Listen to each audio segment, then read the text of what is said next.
Hola, si anteriormente vimos la formación del gran imperio hispánico, hoy vamos a ver su declive y cómo España pasará a ceder la hegemonía mundial. Es la época del barroco en Europa.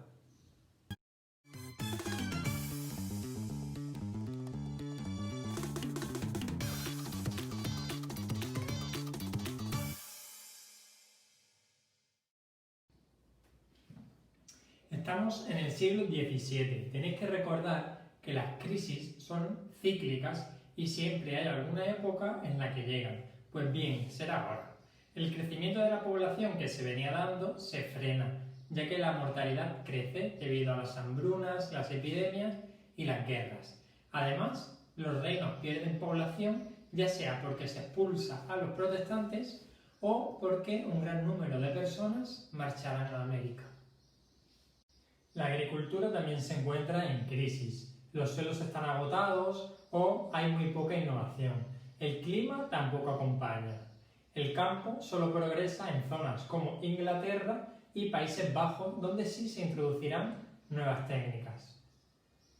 En el plano industrial, los gremios seguían controlándolo todo y dificultando las innovaciones, aunque en las zonas antes dichas, como Inglaterra, sí que se llevarán a cabo estas innovaciones. Por ejemplo, se llevaban las materias primas a casa de los campesinos, ellos las elaboraban y luego el empresario les pagaba y las recogía, escapando así de toda esa regulación que tenían los gremios. Con todo esto, la gente era cada vez más pobre, pero como había que pagar las guerras y los lujos de la corte, los impuestos subían y esto provocó numerosas revueltas, tanto en el campo como en la ciudad. En España, si con Carlos y Felipe II se llegó al máximo, a ellos se les conocerá como los Austrias mayores y sus herederos vivirán la caída. Son los conocidos como los Austrias menores. Estos reyes ya no se ocupan de las tareas de gobierno, sino que se las entregan a sus validos, unos ministros de su confianza. El rey Felipe III tuvo como valido al duque de Lerma, que tiene que apañárselas para intentar solucionar esta crisis. Lo primero que piensa es en acabar con las guerras que tiene abiertas e intentar llegar a acuerdos de paz, por ejemplo con Inglaterra y a través de la tregua de los 12 años con las Provincias Unidas. El valido del siguiente rey, Felipe IV, será el conde-duque de Olivares. Este quería hacer a España grande de nuevo y reanuda las guerras con las Provincias Unidas y entra en la Guerra de los 30 años, una guerra que enfrentó a católicos y protestantes. Esta guerra acaba con la paz de Westfalia, por la que España se ve obligada a darle la independencia a las Provincias Unidas. Seguirá también una guerra contra Francia que acabará con derrota y teniendo que darles varios territorios. Así que ahora será Francia la gran potencia mundial. Para mejorar, piensa que se necesita una reforma fiscal para frenar los gastos, sin embargo no funciona y se acaba en una bancarrota. También decide crear un ejército permanente, la Unión de Armas, y quiere reforzar el poder del rey, que a la postre sería su propio poder. Pero la situación en el reino no mejora y tiene un grave problema con los moriscos. Se creía que su conversión no era sincera y que colaboraban con los turcos para que atacasen a España. Esto hará que sean expulsados, quedando muchas tierras de la península despobladas. Ante esta crisis que hablamos, aquí también hubo revueltas y una de ellas acabará con la independencia de Portugal ya para siempre. Aquí la crisis cada vez es más grave. Baja la producción, al haber más tierras vacías, los impuestos asfixian a la gente y la competencia de ingleses y flamencos hace mucho daño al comercio. Así que, cuando los reyes no podían pagar sus deudas, se tenían que declarar en bancarrota. El siguiente rey, Carlos II, fue conocido como el hechizado y no podía tener hijos, lo que llevaría a España a una guerra por el trono entre Felipe de Borbón, francés, y Carlos de Austria, la conocida como la Guerra de Sucesión, que divide también a los españoles y que acabará con los Borbones como la nueva dinastía de España.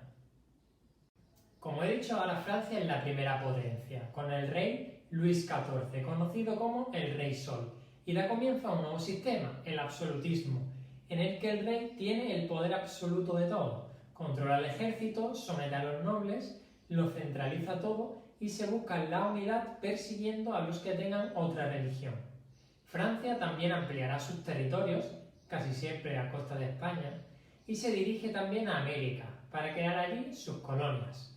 Todo esto tiene un gran coste y además hay que sumarle la construcción de Versalles, por lo que tendrá que apañárselas para conseguir dinero, por ejemplo, protegiendo a sus productos o comerciando en exclusiva con algunas zonas de América.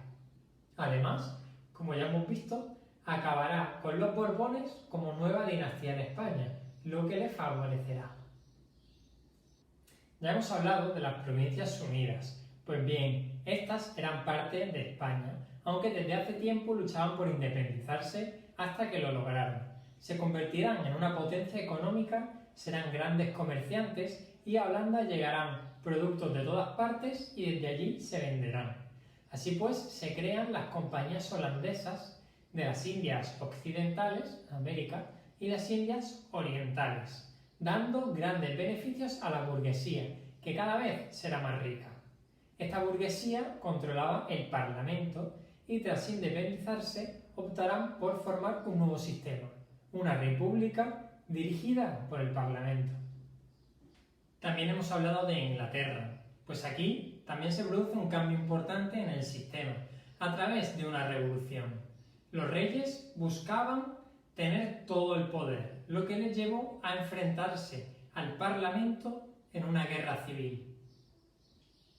Esta revolución y esta guerra civil acaba con la victoria del Parlamento sobre el rey y sobre la monarquía, por lo que el rey acabará siendo ejecutado. Esto llevará a un nuevo sistema diferente. En este caso será una república liderada por Cromwell, que realmente lo que establecerá es una dictadura.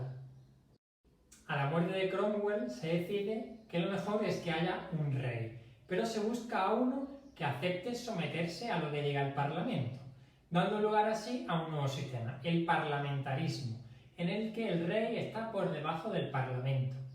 Así pues, Inglaterra empezará a evolucionar más rápido que el resto. Su burguesía crece, se preocupan por innovar y progresar y saben de la importancia de tener un imperio. Ese gran imperio lo conseguirán. Así, en Asia se hacen con la India, que será la joya de este imperio. Y en América fundarán las colonias de América del Norte en la costa este. Esta expansión le hará chocar con varias potencias en guerras que enfrentarán a Inglaterra con Francia o con Portugal. Como Europa estaba enfrentada en el ámbito religioso, eso se vio reflejado en el arte, el barroco. Aquí se trató de reflejar el poder de los reyes en obras escultóricas, arquitectónicas, como un modo de propaganda para que todo el mundo conozca lo importantes que eran. En los edificios se busca sorprender y atraer al espectador.